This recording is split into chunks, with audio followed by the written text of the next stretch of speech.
The old couch in my art studio still held the heat from where he had been, even after he pulled away. The cushions, usually cool and worn from years of use, had soaked up the intensity of his closeness, the pressure of his body, the strength in his arms as he restrained himself. He moved slowly, as if he didn't truly want to go, as if something inside him longed to stay. I stayed still, arms pinned at my sides, breathing carefully through my nose, trying not to make a sound. My robe had slipped open, the sash lost somewhere under my leg, while his jeans remained half undone. Neither of us bothered to fix ourselves. The lights were off, only the soft glow from the hallway spilling into the room, wrapping us in something that didn't feel entirely real. The clock on the wall ticked loudly, the only noise in the thick silence between us. He looked at me, and I looked back. No words were spoken. He reached out and let his fingers brush my knee, uncertain, hesitant. I curled my legs to my chest, not from shame, but to keep everything I was feeling from crashing out of me. I already missed the weight of him, the way his presence had filled something in me I didn't know was empty. I didn't want it to end so soon. I never thought I'd end up here, like this, not with him, and certainly not in the place I'd built to be my own quiet retreat. This studio, tucked behind the garage, had always been mine.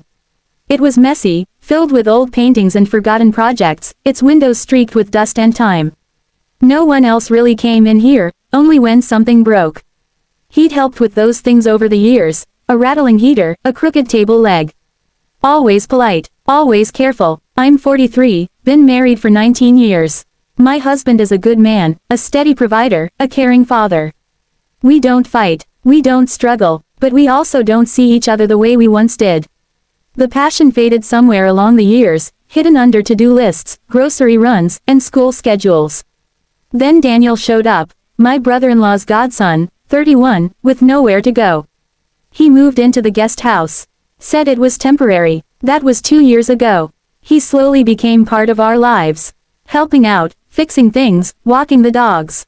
Everyone appreciated him, including me. But what I didn't expect was how much I started to feel when he was around. He paid attention to the small things. The way I lingered at windows, the quiet in my voice, the way I moved when I thought no one noticed.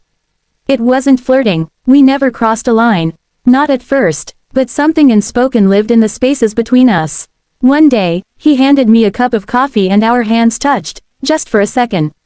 It was nothing, really. But I couldn't stop thinking about it. A few nights later, I asked for his help moving an old easel. My husband and daughter were away that weekend. He said yes before I finished the question. We moved the easel in minutes, but he didn't leave. I poured him a glass of wine. He sat on the edge of the couch, his posture tense like he was waiting for something, waiting for me. The radio played low, the heater buzzed, and I said something meaningless, just to fill the space. Then, without warning, he kissed me. It wasn't rushed, it wasn't wild, it was slow, almost scared. Like he didn't want to hurt me. Like he'd been thinking about it just as long as I had. I didn't stop him when his hand slid under my robe. I didn't pull away when he whispered if I was sure. I just nodded, not because I was sure, but because I couldn't pretend anymore. He trembled as he leaned into me, not out of fear, but because of everything this moment meant. Everything it broke, everything it gave. We moved together without hesitation, no words needed, just a quiet understanding that passed between us. Now, as he tugged his jeans back into place, his gaze stayed locked on mine. He didn't speak, as if the language for what had just happened didn't exist. I remained still, like time itself had paused around me. I knew I should cover myself, say something, anything, but all I could think about was the calm he'd brought to my body. For the first time in a long while, I hadn't felt like I was performing some version of myself. I had simply been, and that feeling was both terrifying and freeing. He cleared his throat gently, breaking the silence without shattering it. I shouldn't have done that, he said. But I shook my head, a single clear motion. No, I told him, don't say that. He seemed torn, his breathing shallow, his hand hovering near the couch like he didn't want to leave. Are you okay? He asked finally. I can handle it, I said. And then added with quiet certainty, but I don't regret it. He closed his eyes briefly, then nodded, as if we had both agreed to a truth we couldn't fully face out loud. He stood, walked to the door, and stopped there, his fingers resting on the knob. He didn't open it right away. The room still held the scent of him, warm and faint, like the last breath of a storm. The weight of what we'd done clung to the air. If you've ever carried feelings you weren't allowed to speak, you might understand. These moments don't always look like betrayal from the inside. Sometimes they feel like survival. Like coming up for air after being underwater for too long. The next morning, I moved through my day in silence, every movement automatic. I poured coffee. I fed the dog. I tied my robe tightly and pinned my hair back. I avoided the mirror, not wanting to see whatever had changed in me. But something had. It was quiet, invisible maybe, but it was real. Something inside me had come undone, and there was no stitching it back. I didn't step into the studio that day. I couldn't. I wasn't ready to face the evidence, the cushions that still held the shape of us, the empty wine glass, the space where something had shifted in me. For 2 years, I'd practiced being distant around him. I'd learned how to look without being obvious, how to thank him with the right tone, how to keep things easy and harmless. That control was gone now. Still, life had to keep going. When my husband and daughter returned that Sunday night, I was at the stove, pretending everything was exactly as it had been. I stirred the pot of soup slowly, greeted them with a smile, asked questions about their weekend like nothing had changed. I kissed my daughter's forehead, smoothed her hair, listened to her talk about the drive. My husband wrapped his arms around me with the same warmth he always had. But I didn't lean back into him. That night, lying beside him in the dark, I stared at the ceiling fan. I fought to block out the memory of Daniel's hand moving across my skin, the way he had quieted when he realized I wasn't going to stop him. And then, after it was over, the way he kissed me, slow, tender, as if he knew that the moment wouldn't come again. That kiss shook something loose in me. It wasn't the act that undid me. It was the care in it, the way he seemed to want to remember every second. Daniel had never pushed himself into my life. He simply lingered, quietly, always nearby. It was easy to forget he wasn't really family. He joined us for dinners, watched the house when we traveled, helped fix whatever was broken. My husband liked him. They talked over tools, shared jokes about sports, moved easily around each other like old friends. But I saw what my husband didn't. I saw how Daniel lingered when I worked in the garden. How he never filled the silence, just gave me space to exist. And in that space, I began to see myself again, something I hadn't realized I'd been missing. It wasn't what Daniel said that made it dangerous, it was everything left unspoken. In the quiet between us, something stirred, raw and unfiltered. That silence was more honest than any words we could have exchanged. It was there that the longing took root. Maybe it began the summer I saw him jogging shirtless, sweat glistening on his chest, and I caught myself watching from behind the blinds, unable to look away. Or maybe it was the afternoon he helped me lift old canvases and paused at one painting, a pair of hands reaching toward something unseen. "I like this one," he'd said, running his fingers lightly along the edge. When I asked why, he looked at it for a long moment before answering, "It feels honest." I couldn't meet his eyes for days after that. We kept pretending everything was innocent. And it was, until it wasn't. My art studio had always been mine. My little haven tucked away behind the house, where I taught weekend classes to neighborhood women, drank too much coffee, and lost myself in smudged lines and oil paint. During the week, it was just me, the familiar scent of turpentine and paper, and the quiet rhythm of creation. But slowly, it changed. I started staying longer after classes ended. I lit candles I didn't need. I brewed tea I never finished. I wasn't painting as much. I was just being, letting the space soothe me. That's when Daniel started slipping into that world too. At first, it was harmless. He offered to carry boxes, helped tape the window edges when rain leaked in, brought coffee with no strings. But the energy changed. He wouldn't step all the way in, just hovered in the doorway like he understood it was sacred ground. He didn't touch me. He didn't need to. His eyes stayed on me longer than they should have, following the way I held my brush, the way I tucked hair behind my ear. I felt seen in a way I hadn't been in years. My husband hadn't looked at me like that in a long time. And I didn't blame him. We were settled. We'd built a life filled with routines and quiet dinners, dependable love. I had chosen that life. We made something solid together. But somewhere in the softness of it all, I forgot what it felt like to be wanted. That winter, I was finishing a commission, a still life piece for a client. The cold crept in through the thin walls, and the heater rattled like it had its own pulse. I was lost in brushstrokes when Daniel showed up, wordless, holding a steaming bowl of soup. He didn't stay, just placed it down, glanced at my painting, then at me. "You okay?" he asked. I nodded, though my chest ached with something I didn't understand. He didn't let it go. Are you sure? I nodded again, slower this time. He watched me for a moment, then turned and left. But his words stayed, circling in my head like a question I didn't know how to answer. Now, after what happened between us, that question sounds different.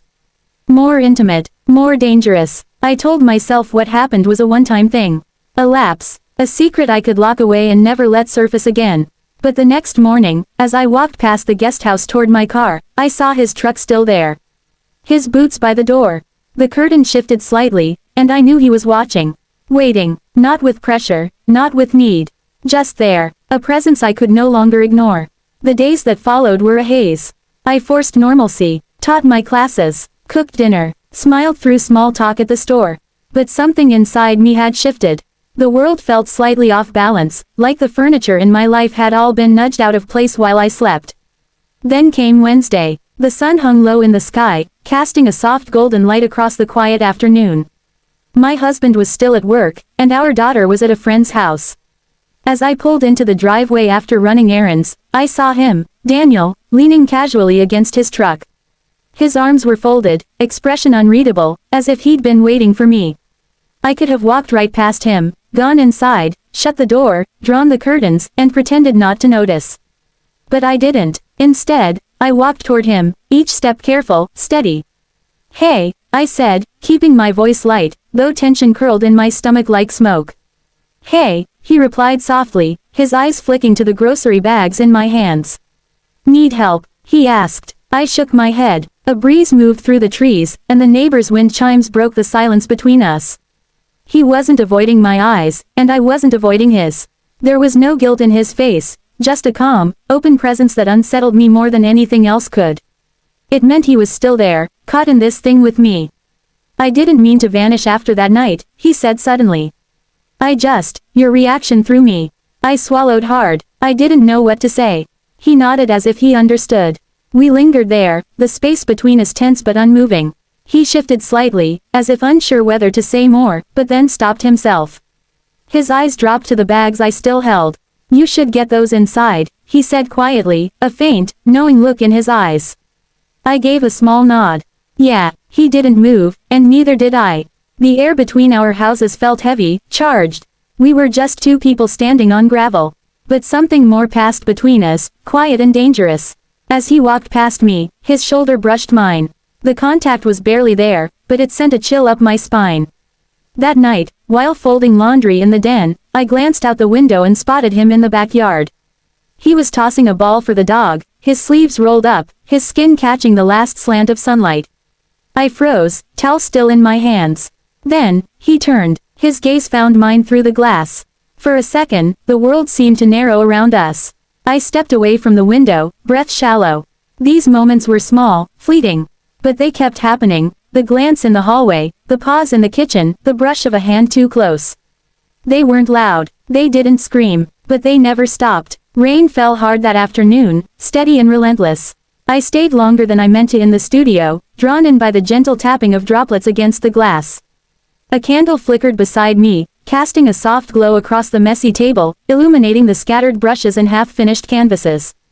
The air was thick with the scent of turpentine, old wood, and melting wax, a mix that always seemed to invite memories I tried to forget. I let my pencil move across paper without intention, sketching shapes that meant nothing, just to keep my hands busy. The door creaked open behind me. I didn't have to look. I already knew it was him. His steps were slow, uncertain, like he was asking the room for permission to enter. "I thought we might talk," he said gently. I turned to see him standing there, soaked from the rain, hair mussed, sleeves rolled up. Something in him looked softer, maybe younger, maybe just more exposed. I gestured toward the couch, and he came in slowly, cautiously, as though the walls might shatter around him. He sat in the same place as before. I didn't move. "I haven't been sleeping," he admitted. "Neither have I murmured. "Sometimes I wonder if it was all a dream." "It wasn't," he said quietly. Then his eyes locked on mine. "Did you want it?" He didn't ask to shame or provoke. It was a question full of fear, trembling in its honesty. I hesitated, my throat dry. "Not until now," I admitted. He nodded, as if that confirmed something. "And now you know." There was a pause. He leaned forward, his elbows on his knees. You look at me like you wish I'd disappear, but like you want me here too. I didn't answer. I just kept looking at him. I don't want to ruin your life, he said. Silence. It settled between us again, charged and thick. I don't want it to fade, I whispered, my voice shaking. His eyes drifted around the studio. This space, it feels different now. It does, I agreed. He stood, slowly, took a few steps until he was right beside me. He didn't touch me, but I could feel the heat of him so close. My arms stayed stiff at my sides, as if they were the only thing holding the pieces of me together. I don't know what happens next, I said softly. Neither do I, he replied. I stood, and our bodies brushed. My breath caught. Maybe it's time to go inside, I whispered. He gave a small nod, but neither of us moved. I turned and slipped past him, but even in that brief passing, our bare arms touched. Skin to skin, it was barely a second, but it was enough to send everything spiraling again. I didn't sleep that night. Again, and 3 nights later, it happened again. It wasn't something either of us planned. We hadn't set out to cross any lines. For weeks, caution had kept us both restrained, quietly circling the obvious. But eventually, even the strongest barriers begin to crack. My husband decided, rather suddenly, to take our daughter on a weekend trip to visit his mother a few hours away. Are you sure you'll be okay alone? He asked. I smiled and kissed his cheek. I'll paint, I replied. He seemed satisfied with that answer, even though I hadn't touched a brush in weeks. That Saturday, rain fell in soft waves, muffling the house in a strange, quiet stillness. I lit a few candles in the studio, curled up on the old couch, and tried to lose myself in a book. But my thoughts wouldn't settle. They kept spinning, restless and full of imagined conversations. Around 9, I heard footsteps outside the studio window, slow, familiar, and unhurried. Then, a knock. When I opened the door, Daniel stood there, drenched from the rain, hoodie pulled low, shadowing his eyes. He didn't say anything, he just stepped inside, and I moved out of the way. The door closed behind him with a quiet click, sealing us into the space we'd both come to treat as something sacred, yet now, something charged. You said you'd be painting, he whispered, his eyes scanning the room. I got distracted, I said. He nodded, letting out a slow breath. Me too. We stood in the soft glow of the lamp, the small heater humming gently, the rain whispering against the roof. The silence wrapped around us like a second skin. I tried to keep my distance, he said finally. I thought maybe, if I waited, things would return to normal. They won't, I answered, my voice more certain than I expected. He looked down, then back at me. Are you scared? I nodded. But not of you. He stepped closer. Now we were inches apart, so close I could see the droplets still clinging to his hair, the faint stubble along his jaw. Then what are you scared of? He asked gently. I swallowed hard. How much I want something I know I shouldn't. He didn't move. Not right now, he whispered. The stillness thickened. Just feel it. I didn't speak. I only stood there, listening to the sound of my own breath, feeling my pulse beat beneath my skin. I could feel the tension humming in the space between us. Slowly, almost cautiously, I lifted my hand and let my fingers brush his side. My touch lingered at his ribs, the warmth of his body radiating through the soft fabric of his sweatshirt. He didn't pull away. Instead, he shifted his weight and leaned in slightly. My other hand rose, hesitant but driven by a force I couldn't suppress, and came to rest at the back of his neck. His skin was warm, slightly damp from the rain. He leaned in, and our foreheads touched gently. No words, no rush, just a breath shared between us. He waited until I turned my face slightly, giving him permission, and then our lips met. The kiss was tender, cautious, but full of all the feelings we'd kept buried. He still smelled faintly of the rain, with a trace of something sweeter, maybe tea, maybe nerves. As our mouths parted, his fingers found the hem of my shirt and paused, waiting for a signal. I didn't stop him. I let my arms fall and allowed him to lift it over my head. The studio was warm, but the moment sent a shiver through me. His hand settled at my waist, broad and steady, anchoring me in the middle of everything I wasn't supposed to want. One hand rested at the small of my back, the other hovered just above my hip. We moved to the couch with quiet, deliberate steps, sitting side by side, our knees brushing. Our hands found each other, not grabbing, just searching. I slowly reclined, letting my body settle into the cushions, my legs folding beneath him. He hovered over me, watching me as if memorizing something he might never get to see again. "Tell me to stop," he whispered, his voice cracked with restraint. "I can't," I breathed. He kissed the soft skin below my jaw, moving downward in reverent, slow touches that felt like confessions. I wrapped my legs around his waist as he entered me again, and for a moment, time lost all meaning. I gasped, not from pain, but from the sheer intensity of how close we were, how deliberate his movements were. His hand cradled the back of my head, as though I were something fragile, something that mattered. He stayed close, his forehead pressed against mine, both of us breathing heavily in a space that now felt heavier than air. We moved together, not clumsily or urgently, but in quiet synchrony, as if the entire moment had been rehearsed in the silence between our past encounters. Each motion was exact, intimate. I trembled beneath him, not from fear, but from the weight of what we were becoming. His hands gripped my waist tighter, his breath stuttering with each motion, and I arched into him, my hands gripping the edge of the couch. At one point, he pressed his face into my neck and whispered, "Forgive me. I never meant to feel this deeply." I couldn't answer. I just pulled him closer. The end didn't come with urgency. It slowed, softened, until everything stilled. He remained inside me for a long moment, catching his breath, his hand splayed gently across my ribs. His heartbeat thundered in the quiet, and mine tried to match it. We didn't speak. We didn't move. The connection went beyond anything physical. It was something we'd both avoided, yet needed. When he finally pulled away, he did so slowly, his fingers brushing along my thigh, leaving a trail of fire. I reached for my shirt, then paused. I didn't put it on right away. He looked at me, no guilt, no apologies, just quiet understanding. "Are you okay?" he asked again, softer this time. I nodded. For now, yes. But deep inside, something else whispered, "No. Not really." Because I finally understood what it felt like, and I wasn't sure I ever wanted to go back to before. 5 days passed after that. No texts, no visits, no words, not because it was a mistake, but because everything felt too real. That was the part that haunted me. It didn't feel reckless, it felt right, and that was the problem. I stayed away from the studio, even though every part of me ached to open the back door and let it all happen again.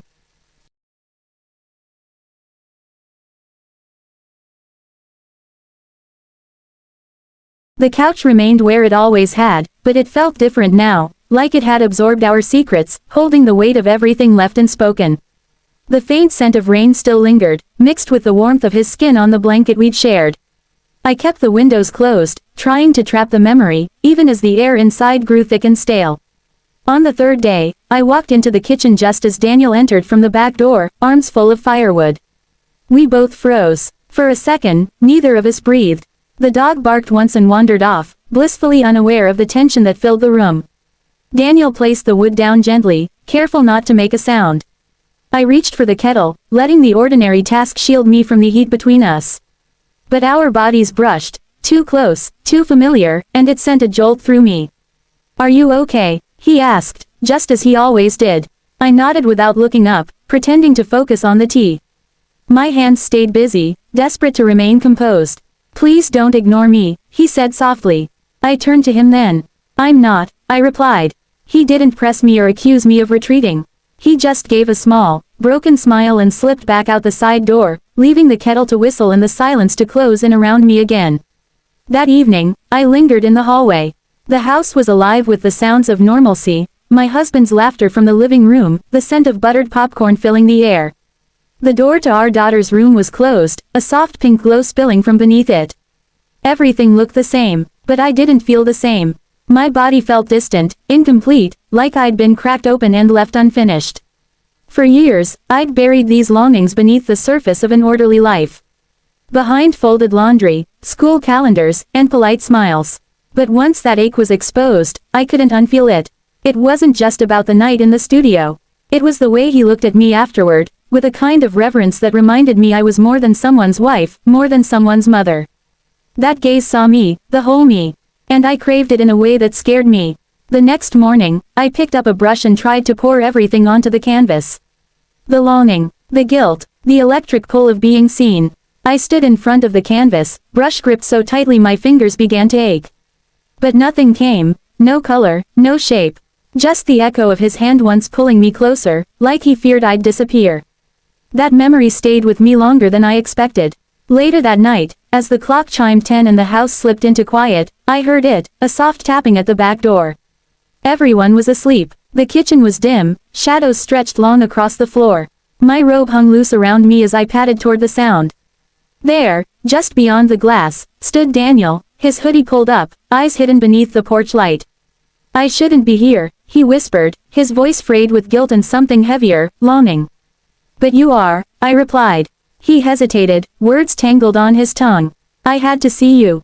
I opened the door just a crack. He didn't step inside, only stood there with his hands shoved into his pockets.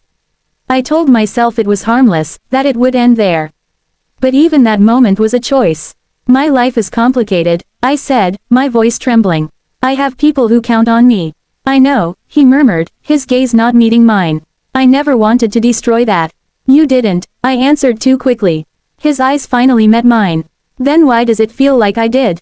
We stood there, caught between what we knew and what we felt, our silence revealing more than words could.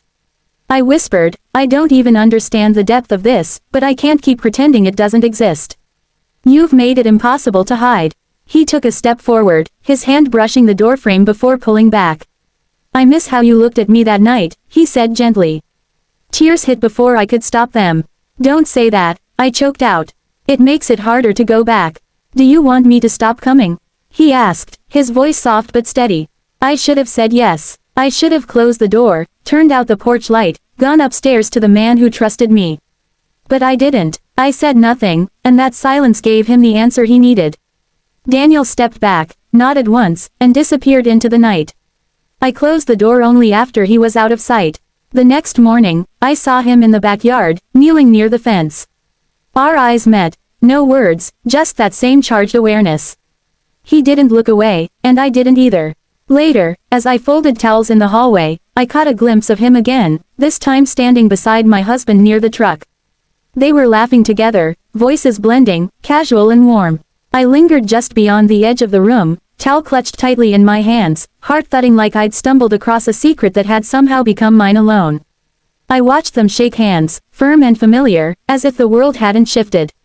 My husband stepped inside, his voice drifting in ahead of him. Daniel lingered a moment longer, his eyes flickering toward the house. I stepped away from the window just in time, but I could feel it, he knew I was there. Something unspoken passed between the walls and glass. The thin veil we had draped over it all had torn. We carried on, playing our parts, sharing smiles, routines, small talk. But beneath it all, I felt like something delicate inside me had cracked, like a glass shelf holding too much weight. Still standing, but forever changed. The fracture ran deep, invisible to everyone else but unmistakable to me. And the truth of it, I still wanted him, not out of defiance, not to run away from my life, but because when I was near him, something inside me stirred, something honest and raw. He made it safe to listen to the quieter parts of myself, the ones I'd silenced for years. Around him, my soul didn't have to whisper. There was. Thank you for joining me on this emotional journey, a story of longing, secrets, and the hidden spaces where desire and truth collide. If this story moved you, made you think, or simply kept you turning the page, I want to thank you for being here. Your time, your curiosity, and your willingness to explore the depths of human emotion mean everything. If you'd like more powerful stories like this, narratives that peel back the layers of love, betrayal, identity, and vulnerability, make sure to subscribe to this channel. Don't forget to hit the notification bell, so you never miss when the next tale drops. There's always another truth waiting to be told. Until next time, stay curious, stay human, and never stop listening to the whispers beneath the surface. This story is a work of fiction created for entertainment purposes only. While it explores themes of love, infidelity, and emotional conflict, any resemblance to real people, events, or situations is purely coincidental. The content is intended for mature audiences and is not meant to promote or justify any form of betrayal or unethical behavior in real life. Viewer discretion is advised. Always remember, real life choices have real life consequences.